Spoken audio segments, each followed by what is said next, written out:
Hello everyone and welcome to this CEC online lecture series in mathematics. We started in our first lecture with the definition of a ring. We took the definition and discussed a couple of examples of rings. In this lecture we discuss some classes of rings and see that what properties can be added to a ring which already has 8 properties which make it a ring. What properties can be added to it to put it into a different category. So let's take up some important definitions. First definition is that of a commutative ring. We saw that in a ring addition is always commutative, but multiplication does not have to be commutative. For multiplication, the only two properties required were that it should be a binary operation and it should be associative. Another property which involved addition as well as multiplication was the distributive property. So if in a ring the multiplication is also commutative, we call it a commutative ring. That means what is the property? You can see in the slide that if for any two elements AB of R, A into B is equal to BA, then we say that it is the commutative property holds, and we call the ring as a commutative ring. And you can see that we have named this particular property as M3. That means now a commutative ring is a set R with two operations which has properties A1 to A5, then M1, M2, M3 and M. Similarly, a ring does not have a multiplicative identity necessarily. For R to be a ring, there has to be an additive identity which we call as 0. But every ring may not have a multiplicative identity. If it has a multiplicative identity, then it becomes a ring with unity. Let us see this a bit deeply. Let us see some more things about this. The multiplicative identity of a ring, if it exists, is called a unity and it is denoted by 1 generally. So let us see the definition. If R is a ring, and it should be non-zero ring, because if a ring is 0, that means if it has only the 0 element, it cannot have a multiplicative identity. So suppose that R is a non-zero ring, that means it contains elements different from 0 also. Then we say that R is a ring with unity if there exists an element called 1 in R such that A into 1 is equal to 1 into A equals to A. For every A belonging to R, if such an element exists in R, we say that it is the multiplicative identity or the unity of R, and the ring is called a ring with unity. And it is possible that a given ring has the commutativity as well as multiplicative identity. You see that we had called this property of commutativity of multiplication as M3, and we call the existence of multiplicative identity, this property, as M4. That means a commutative ring will possess all the properties of a ring plus 2 more properties with respect to multiplication, that of commutativity, which we have named as M3, and that of existence of additive identity or unity, that means M4. So if these 10 properties are there, we say that it's a commutative ring with unity. You can see that we can have a ring which is commutative but does not have a unity. We can have a ring with unity but it may not be commutative. Now we come to the next class of rings, that is a division ring. Suppose that we have a ring which also has a multiplicative identity or the unity. That means 1 is the unity of the ring R. If every non-zero element in R has a multiplicative inverse, then we say that it forms a division ring. So in brief, we can say that a division ring is a ring in which its non-zero elements form a group under multiplication. You can see that When we are talking that is a ring, we are talking of a ring which has a unity. That means it already has a multiplication where closure property is there.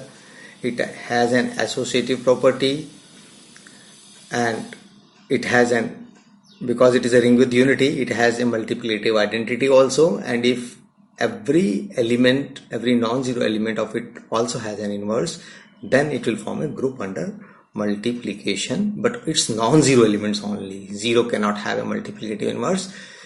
So these are the properties which, if satisfied by ring R, it will come in the category of a division ring. We proceed a bit further. But before that, let us formally define, write the properties of a division ring mathematically. You can see on this slide a division ring, and if R is, that is a set R, a ring R is a division ring if it has unity, number one, as I told you. And secondly, whenever there is an element A which is non-zero, then we must be able to find a B belonging to R such that AB is equal to BA is equal to 1. This property, the position of multiplicative inverse by every non-zero element, we have named M5, and you can see that whenever A is non-zero in a division ring, it will have a multiplicative inverse. That means A and B, their product will be 1, or BA, whatever you say, and then this element B is called the inverse of A, and it will be denoted by A inverse. These facts are already known to everybody, how we denote the inverses, particularly those which are with respect to multiplication. Then we come to the most important structure in the theory of rings, that is a field. We say that a commutative division ring is a field. What does it mean? Now see, you had a division ring. That means you already have a ring which has a multiplicative identity and in which every non-zero element has got a multiplicative inverse, and now we are insisting that it should be commutative also. So that means how many properties can we count? So these are 11 properties which a non-empty set R has to satisfy for becoming a field. And what are these properties? All the properties from A1, A2, A3, A4, A5. Similarly, all the these are addition properties with respect to addition, and all the properties with respect to multiplication. Which were those? Closure property, associativity, existence of identity, existence of inverse, and multiplication. So these are 5 properties of addition, 5 of multiplication, and 1 the distributive property. So these 11 properties have to be satisfied by a set if it has to be called a field. It's a very important structure. You can see the whole theory of vector spaces depends on fields. Let us see. You can see on the screen that we have made a table. I will have to read it a bit. What we have done in this table, I have tried to put in table what kind of structure is formed by what type of properties. So first of all, we say that a set R with 2 operations, addition and multiplication, is a ring if 8 properties are satisfied and the numbers have been written there. You already know that. If it has additional property M3, it's called a commutative ring. If it has an additional property M4, it is a ring with unity. That means in order a ring to be a commutative ring, 9 properties have to be satisfied. Similarly, in order for a ring to become a ring with unity, 9 properties have to be satisfied. If you want a ring to become a commutative ring with unity, then it has to satisfy 10 properties. Similarly, a division ring satisfies 10 properties. But if you say that R is a field, then all the 11 properties have to be satisfied. This is giving the numbers and counting how many properties are there is not very important, but if you do it like this, you will never forget it, and they will help you in solving some objective type problems as well. and facing interviews as well. So you must be very clear about how to differentiate a division ring from a field, a commutative ring from a ring with unity. They are not interchangeable. I mean, I just told you that a commutative ring may not have unity. We will see examples, and a ring having a unity is not necessarily commutative. Let us now take some examples and try to understand these concepts in a little more detail. One thing you must remember, that whenever we start any subject, like you have studied abstract subjects like say group theory, now we are studying ring theory, we'll go on to other subjects also. Whenever you define a new concept, we must have some concrete examples, and we should know very clearly what type of structures, what type of sets form this, have this structure and what do not have. जब हम rings की बात करते हैं तो हमें बहुत clearly पता होना चाहिए कौन से रिंग्स हैं जिसके एग्जांपल्स हमारे सामने हैं, उनमें से कौन से डिवीजन रिंग बनाते हैं, कौन से कॉम्पिटिटिव रिंग विद यूनिटी बनाते हैं, कौन से फील्ड बनाते हैं. आगे जाकर हम इंटीग्रल डोमेन्स की भी बात करते हैं, जो एक बहुत इंपॉर्टेंट स्ट्रक्चर है. तो जो भी हम सेट लेंगे, कोई भी एग्जांपल लेंगे, तो हमें मालूम होना चाहिए. और जब हम जनरल में थ्योरी डिस्कस करते हैं तो हर थ्योरी और थ्योरम को टेस्ट करने के लिए कुछ हमारे पास वेरीफाई करने के लिए कुछ एग्जांपल्स होने चाहिए.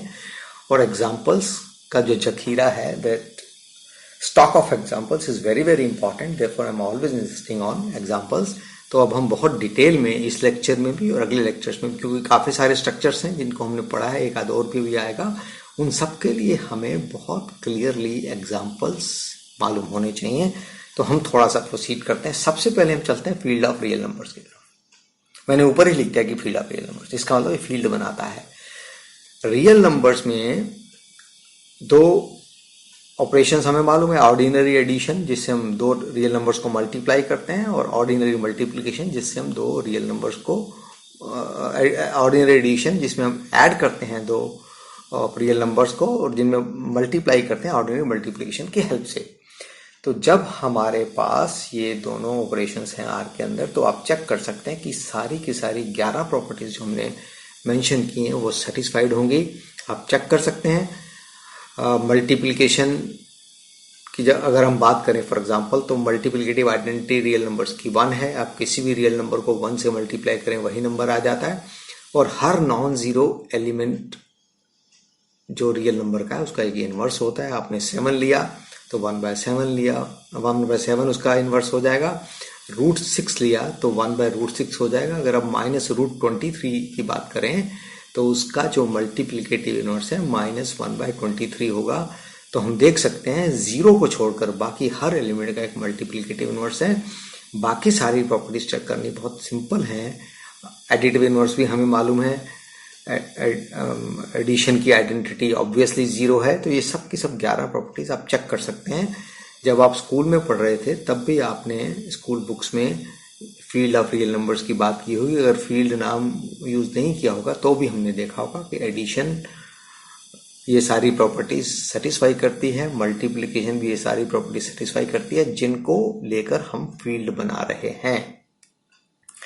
इसी तरह से field of complex numbers. Complex numbers mathematics के हर स्टूडेंट ने स्कूल लेवल पर पढ़े होंगे. हम जानते हैं कि कॉम्प्लेक्स नंबर क्या होता है. Complex numbers are numbers of the form a + b iota, जैसा कि आप सामने स्क्रीन पे देख सकते हैं, जहां पर a और b दोनों रियल नंबर है. और आयोटा हमें मालूम है, हम एक सिंबल यूज किया जाता है √(-1) के लिए. और हम ये भी जानते हैं कि दो कॉम्प्लेक्स नंबर्स को ऐड करने के लिए हमें उनके रियल पार्ट्स को आपस में ऐड करना पड़ता है और इमेजिनरी पार्ट्स को आपस में, यानी a + b आयोटा और c + d आयोटा. अगर हम दो कॉम्प्लेक्स नंबर्स लेते हैं, ऑफ कोर्स उसमें a b c d सब रियल हैं, तो a + c + b + d iota हो जाएगा z1 और z2 का सम. इसी तरह से हम उनका प्रोडक्ट भी निकाल सकते हैं, z1 × z2. इसके लिए हमें a + b आयोटा और c + d आयोटा को मल्टीप्लाई करना पड़ेगा. और ध्यान रहे कि जब भी हम कॉम्प्लेक्स नंबर्स को मल्टीप्लाई करते थे, उसको फॉर्मली बाद में हम x plus iota y form में भी कन्वर्ट करते थे। तो यहां पर हमने जब लिखा है कि z1 इंटू z2 की value ab minus C D plus AD plus BC into i होगी, तो ये आप करके देख सकते हैं। तो इसके हिसाब से हम कॉम्प्लेक्स नंबर्स को फील्ड बनाना चाहते हैं, तो पहले दो ऑपरेशंस चाहिए थे। हमने दोनों ऑपरेशंस हमें ऑलरेडी नोन है, कॉम्प्लेक्स नंबर्स का एडिशन और कॉम्प्लेक्स नंबर्स की मल्टीप्लिकेशन। तो उसमें हम आगे देखते हैं कि क्या ये सारी प्रॉपर्टीज सेटिस्फाई करता है। I leave it for students to check it. आपने ये सब चीजें की होंगी कि अगर एक कॉम्प्लेक्स नंबर लें और दूसरा लें तो एक Z1 है एक Z2 है तो Z1 प्लस Z2 और Z1 और Z2 प्लस Z1 सेम होगा। इसी तरह से मल्टीप्लिकेशन भी इसमें कॉम्यूटेटिव है, Z1 Z2 Z1 के बराबर होगा। आप किसी भी प्रॉपर्टी को प्रूव भी कर सकते हैं, एग्जाम्पल्स लेके वेरीफाई भी कर सकते हैं, लेकिन अगर आपको इसका प्रूफ लिखना है तो एग्जाम्पल से नहीं हो सकता, आपको जनरल प्रूफ लिखने पड़ेंगे।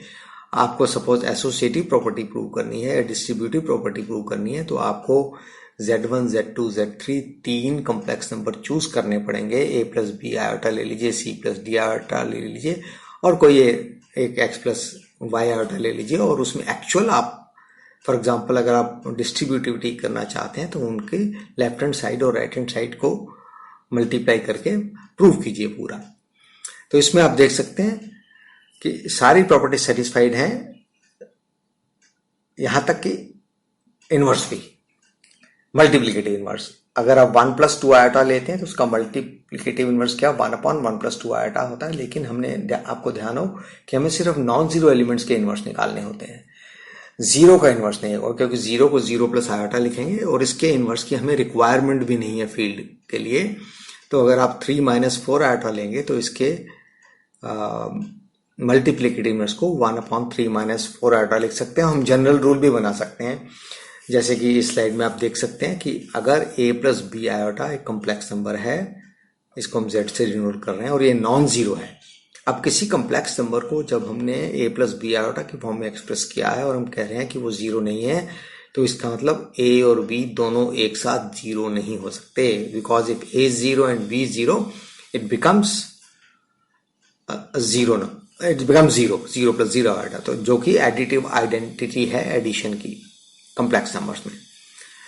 तो अगर a या b में से एक जीरो है तो चल जाएगा, क्योंकि z अगर 3 आयोटा है तो भी एक नॉन जीरो कॉम्प्लेक्स नंबर है और z सिर्फ 5 है तो ये भी कॉम्प्लेक्स नंबर है, जीरो नहीं है, नॉन जीरो कॉम्प्लेक्स नंबर्स हैं दोनों। तो अगर a प्लस बी आयोटा में a और b दोनों एक साथ जीरो नहीं है तो हम z इनवर्स को 1/b a plus B iota लिख सकते हैं। और अगर हम इसके a प्लस बी आयोटा के कंजुगेट से न्यूमरेटर और डिनोमिनेटर दोनों को मल्टीप्लाई कर देंगे तो हमें सामने जैसा कि दिख रहा है कि z इनवर्स की value a/a square plus b square minus b/a square plus b square iota आ जाएगी। ये एक तरह से हमारे पास फॉर्मूला आ गया है किसी भी गिवन कॉम्प्लेक्स नंबर के इनवर्स को लिखने का। तो हम यहाँ देख सकते हैं कि multiplicative inverse of 3 plus 4 iota is 3/5 minus 4/7 iota. तो हमने सीधा निकाल लिया, आई मीन 3/25 माइनस 4/25 आयोटा, ये इसका कॉम्प्लेक्स नंबर इसका इनवर्स हो गया। तो हम किसी भी गिवन कॉम्प्लेक्स नंबर का इनवर्स निकालना चाहते हैं और नॉन जीरो है तो पहले 1/, कर लीजिए उसको और फिर उसको आप कॉम्प्लेक्स कॉन्जुगेट से ऊपर नीचे मल्टीप्लाई कर दीजिए न्यूमरेटर डिनोमिनेटर को, तो आपको जो फंक्शन है वो x प्लस आयोटा फॉर्म में आ जाएगा। You can always find it. तो हमने देखा कि कॉम्प्लेक्स नंबर्स का फील्ड भी, कॉम्प्लेक्स नंबर का सेट भी ऑर्डिनरी एडिशन यहां मतलब है जो नॉर्मल एडिशन होती है कॉम्प्लेक्स नंबर्स में, और ऑर्डिनरी मल्टीप्लिकेशन के अंदर एक